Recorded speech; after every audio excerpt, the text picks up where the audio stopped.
shot, jumping in, Ice trying to finish him off, the cog pushback isn't enough. Whatever. They definitely could have gone for objectives. Like, they have a mech on their team, they've got a Wisp, they've got a Bane that's overfarmed, but I mean, they're perfectly content to play this game, and it seems like Misery is the only person that has any idea what's going on right now. Oh, Ice has finished up that blade mail, but the double BKBs are there. Gyrocopter and SF both have 10-second magic immunity for the fights. Vici Gaming, it seems like they gotta turn it on now and avoid fights. They gotta go for the more strategical play, because I just cannot see them being able to outplay Cloud9 in team fights, which is the only way I see them beating Cloud9 with those double BKB. It's just too much of an advantage.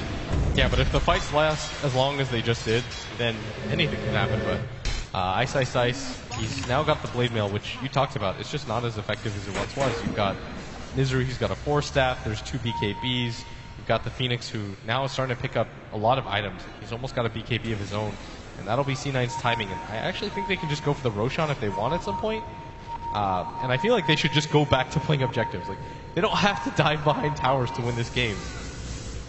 All right, Cloud9 already centering up on that Roche. Of course, Ice has been scouting it out with Rocket Flare after Rocket Flare. So if they do try and take down the big man, it's going to be spotted out by Vici Gaming. There will be some sort of response. They have all their ultimates too. It's very tough to take Roshan without an advantage against Vici Gaming. The Rocket Flare always spotting you out, and then you have just, you're always going to be centered up for a good position. In the fights right now, there's no point in them. And that wasn't even a fight that they wanted to force, really. It was just that one of their heroes got initiated on.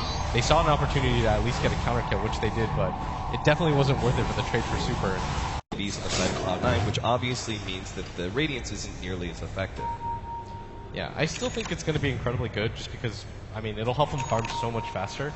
You can split the map, and you can just keep the game going for as long as you can. And you don't want to overextend when your BKBs are down against a Radiant Spectre.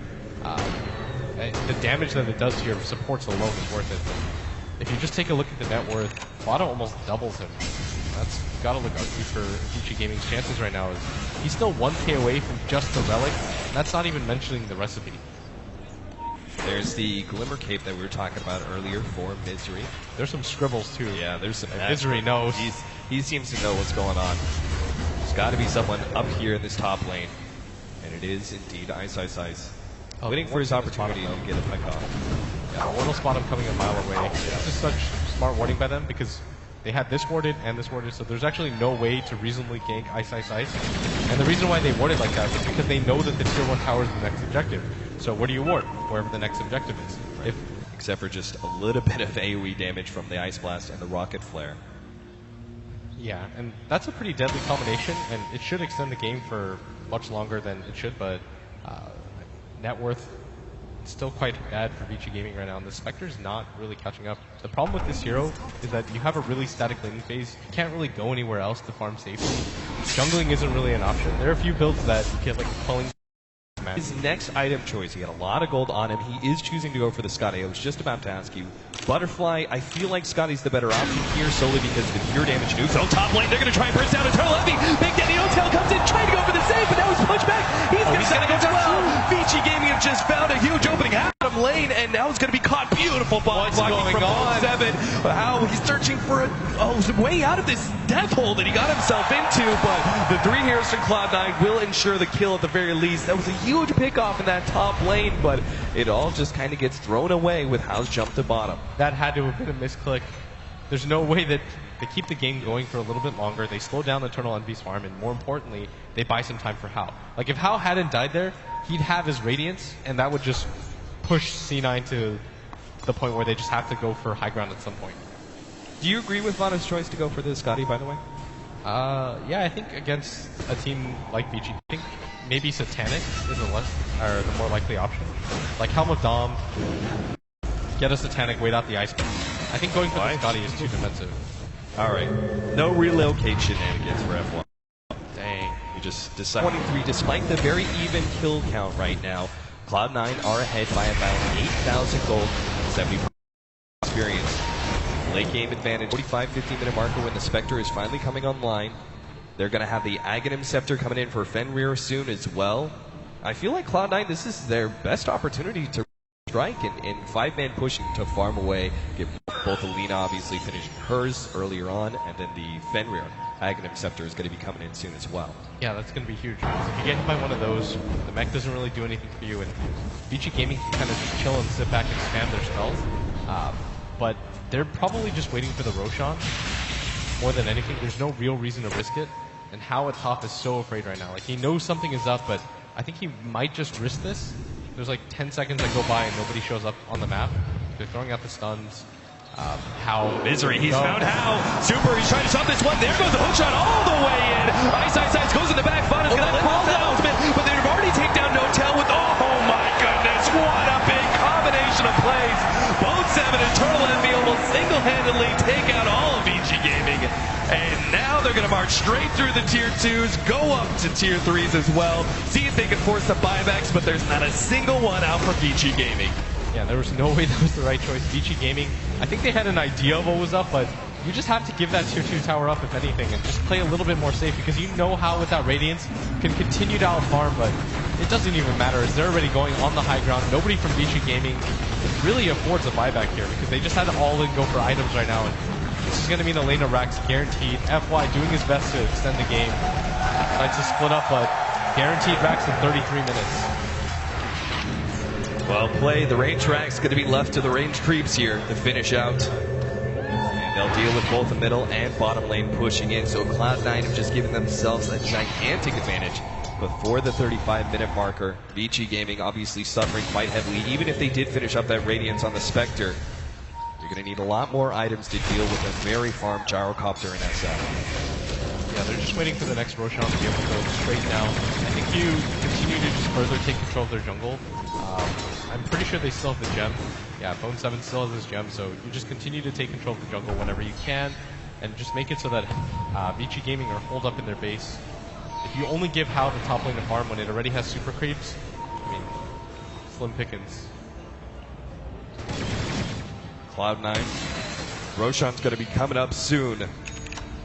Do they actually go for Roshan? Because it is rather dangerous versus an Ancient Apparition, as well as a Clockwork. There's a lot of potential for VG Gaming to be able to intercept you in your attempts to take that Aegis. Or at this point, because you feel so comfortable with the strength that you're at, maybe go for the push.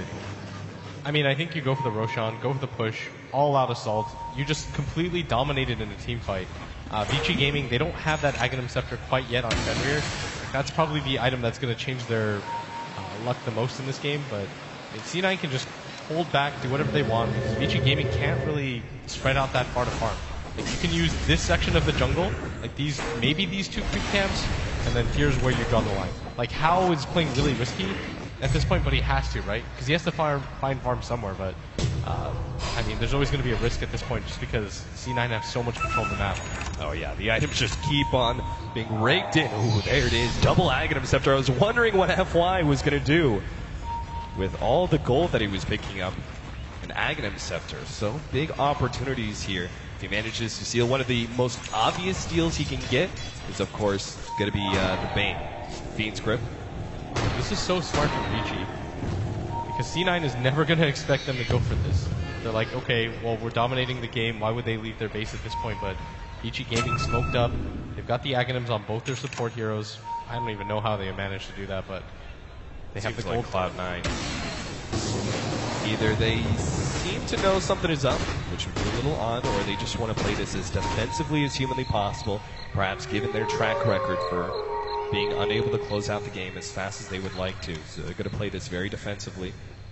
Around the Roshan pit, waiting for VG Gaming to show themselves. They know eventually they have to go back and deal with that top lane that's pushing it. Yeah, and Fada just continues to push in this mid wave. What they're trying to do right now is force VG Gaming to go back and defend lanes.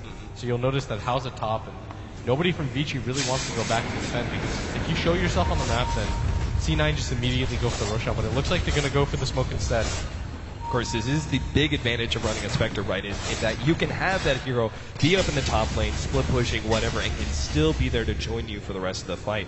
So VG Gaming still wanted to position themselves around that Roshan pit, or around to defend the tier 2.